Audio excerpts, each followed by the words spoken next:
Fil-jum tal-miliet tresqu l-qorti Musa s-Saħħa u Ahmed Ali akkużati li fit-23 ta' Diċembru ħatfu l-ajruplan tal-linja tal-ajru Afrikija.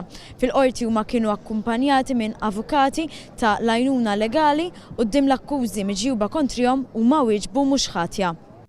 Ftit qabel nofsinhar il-qorti fetħet il-bibien tagħha u ftit tal-ħin wara pjuttost kalmi daħlu iż-żewġ Libjani, xi ħaġa li ġibdet l-attenzjoni ta' bosta li kienu għaddejjin il-Belt Valletta.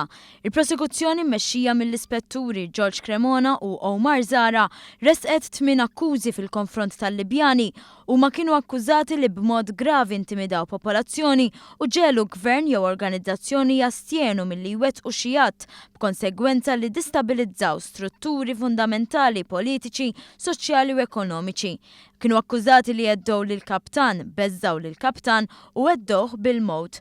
Kienu akkużati wkoll li għamlu qatt ta' vjolenza kontra persuna abbord ajruplan u li kienu fil-pussess ta' xeħta ta' arma tan-nar.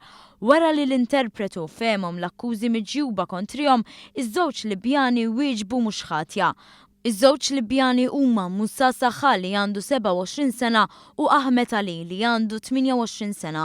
Meta mistoqsija dwar il-professjoni tagħhom, wieħed wieġeb li jagħmel kollox u ieħor qal li waqaf jistudja mis-sekondarja. Il-Maġistrat Consuelo Xerri Herrera nnutat li fl-inkjesta maġisterjali xedu qatt ta' vittmi. Iż-żewġ Libjani m'għamlux talba l-ħelsien mill-arrest hekk kif fil-preżent m'għandhomx residenza fejn jgħixu f'Malta. Il-qorti tat rakkomandazzjoni lid-direttur tal-Faċilità Korrettiva ta' Kordin biex huma jkunu jistgħu jikkomunikaw mal-familjari tagħhom filwaqt li jkunu jistgħu jipprattikaw ir-reliġjon tagħhom.